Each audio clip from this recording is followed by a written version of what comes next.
Ce pays part vraiment en miettes, mais alors vraiment, vous avez vu ce qui s'est passé encore hier? Normal, tranquillement, au calme, en plein Paris, en pleine journée. Un ressortissant afghan, ou je sais pas d'où il sort, là, de Syrie, il se promène tranquillement, c'est pas avec un, c'est pas avec deux, c'est avec 3 couteaux de chasse dans un sac plastique en plein Paris. Il sort son couteau, il va égorger des passantes, en l'occurrence 3. Bilan de l'opération, 3 blessés graves, dont une personne qui était enceinte, qui est en état critique. Le fœtus, on ne sait pas s'il va être sauvé. Voilà, quand je vous dis que le pays part en miettes, quand je vous dis que tout fout le camp, quand je vous dis que la France est le seul pays qui recule autant dans le monde. Eh ben, il y en a qui me croient pas, ils me disent non, c'est pas vrai, ami négociateur, tu racontes des conneries, la France c'est un super pays, on avance, on avance. Regarde comment on avance un peu. Regarde. Attends, tu connais pas le meilleur, hein. Tu connais pas le meilleur. Tu connais pas la meilleure. Qu'est-ce qui s'est passé? Ils ont fini par l'interpeller. Oui, mais qui c'est qui l'a arrêté? Qui c'est qui l'a stoppé? C'est pas la police, hein. C'est les passants. C'est les passants, les civils qui ont stoppé le mec. La police, encore une fois, on regarde à gauche, il n'y a pas de police. On regarde à droite, il n'y a pas de police. Ça, pour mettre des amendes aux mamies qui traversent en dehors des clous, pour contrôler quand tu dépasses de 2 km/h sur le national, ça, il y a de la police et des gendarmeries. Mais pour arrêter les délinquants, pour arrêter les assassins, pour arrêter les violeurs, il n'y a personne. Donc il a fini par être arrêté, mais tu sais pas le meilleur. Regarde le meilleur. Hop là! Le mec, sa garde à vue a été levée parce que, tu comprends, il est en état psychiatrique, hein, pas très très bien, donc en fait on va l'envoyer à l'hôpital psychiatrique se faire soigner, le pauvre. Bah oui, il faut dire qu'il était connu, hein, déjà des services psychiatriques, il devait pas sortir, mais bon, il se promenait en plein Paris, on ne sait pas pourquoi. Et ben c'est pas grave, fin de garde à vue, il va aller à l'hôpital psychiatrique, tout frais payé par les contribuables et les cons citoyens, télévision à gogo, une belle chambre avec un bon lit confortable, un bon ventilateur, nourri, logé, gratuit, mon con. C'est ça la France. Et il y en a qui me disent encore que le pays avance, que le pays ne recule pas.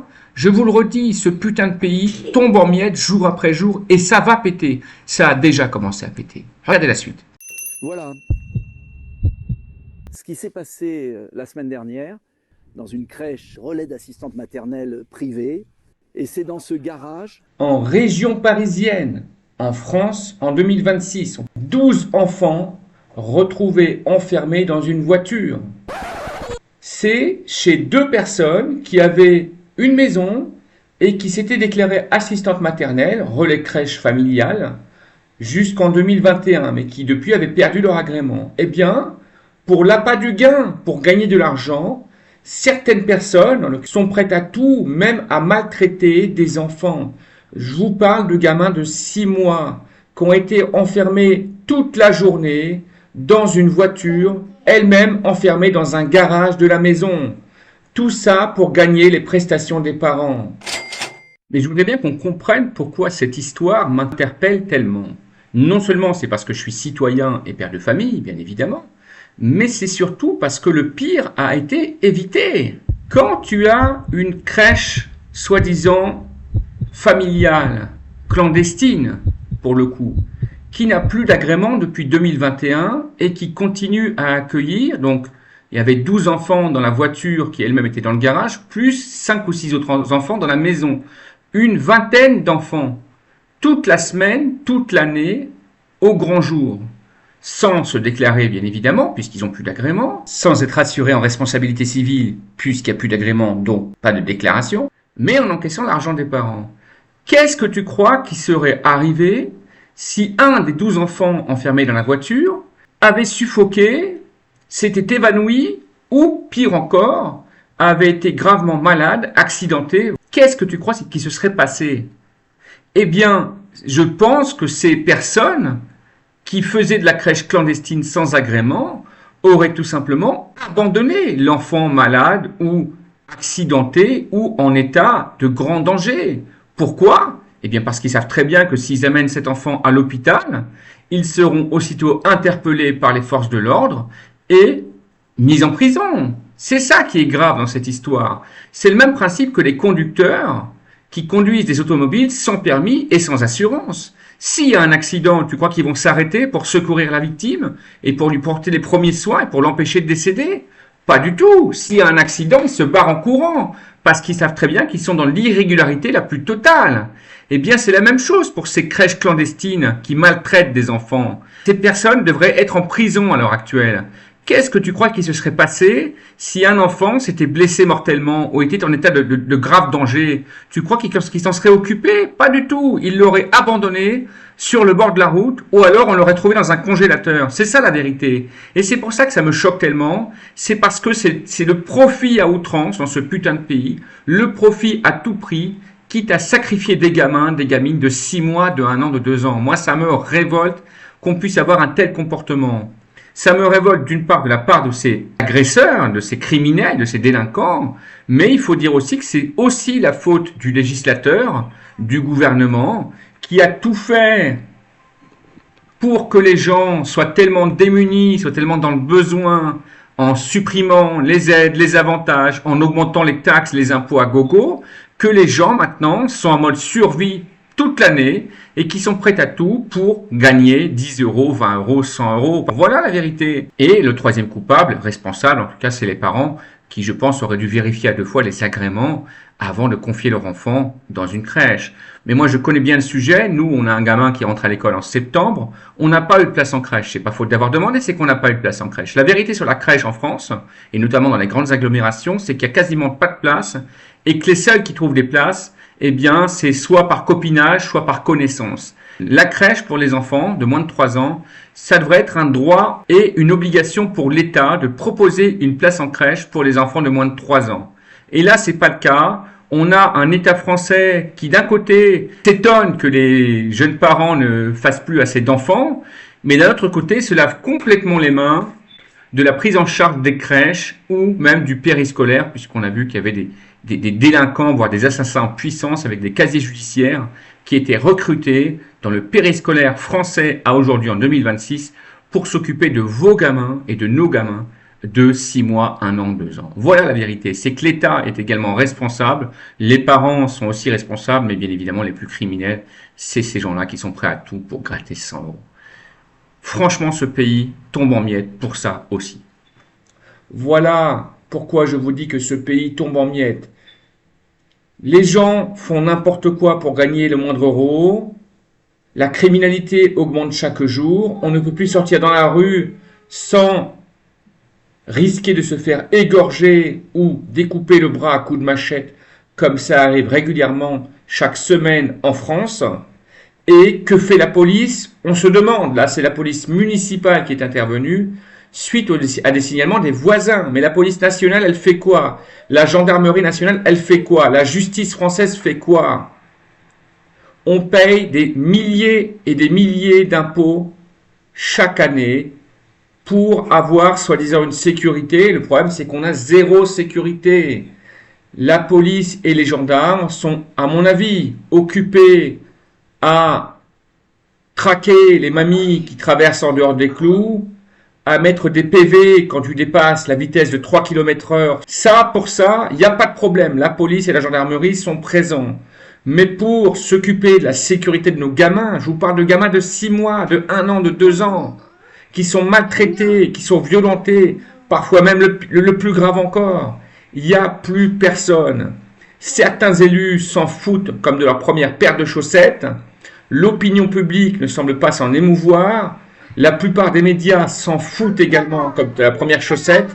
Donc résultat, eh bien, on a affaire à une véritable sauvagerie qui maintenant se généralise. Mais c'est pas tout, mon ami, c'est pas tout. Si tu veux vraiment qu'on fasse le tour du sujet et que je te dise pourquoi ce pays tombe en miettes jour après jour, il n'y a qu'à lire le rapport Vitriol publié en France par les experts.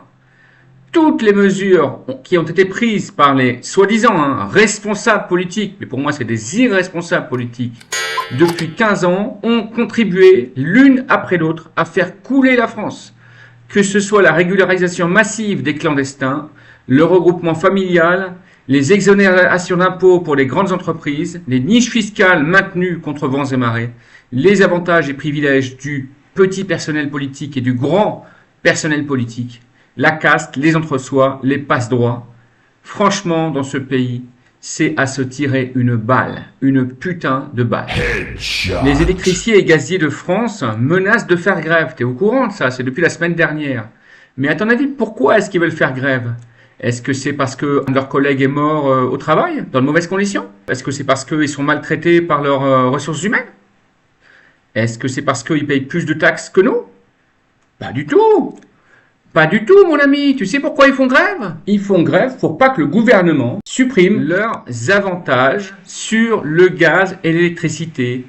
Dis-toi bien que ces gens-là, ils payent par mois à peine 10 € pour le gaz et l'électricité. Et ça, mon ami, ça coûte 733 millions d'euros par an à l'État. C'est nous, l'État. Hein, c'est nos putains d'impôts, nos putains de taxes. Et ben voilà pourquoi ils sont grève, ces gens-là. Tu vois, parce qu'ils veulent pas que l'État leur enlève leurs privilèges. C'est honteux d'avoir des privilèges comme ça, pendant que toi tu galères, tu payes des 150 € par mois. Eh bien, eux, ils payent 10 € par mois et ils ont des maisons avec la clim à gogo, les pompes à chaleur à gogo, tout électrique. On m'a raconté des dingueries sur les électriciens et les gaziers de France. À la limite, ils gâchent l'électricité, ils s'en foutent, ils la payent presque pas. Et ça, c'est un scandale. Et donc, c'est pour ça que ces gens-là, ils font grève, pour pas qu'on leur enlève leur putain de privilèges. C'est pour ça, quand on dit que la France, c'est liberté, égalité, fraternité, moi, je te dis, c'est encore la monarchie, avec les nobles, la cour du roi, chaque petite caste qui a ses putains de privilèges. L'État français, hein, qui emprunte à plus de 4%, je t'en ai parlé hier, mais à la limite, tout le monde s'en fout. C'est pas grave, à la fin de l'année, on va finir en slip, ils vont venir nous prendre notre nourriture dans le frigo, ils vont venir nous prendre notre épargne, mais c'est pas grave, vous inquiétez pas, continuez à dormir, vous avez bien raison. Certains, je parle pour certains, pas pour tous. Doublement des franchises médicales, c'est pareil, hein, c'est à l'ordre du jour, ça ne saurait tarder à être validé, hein, ils voulaient déjà le faire l'an dernier, avec Barnier ou Bayrou, je sais pas lequel des deux. Et donc c'est le Cornu qui va le faire à coût de 49,3 pour septembre, doublement des franchises médicales.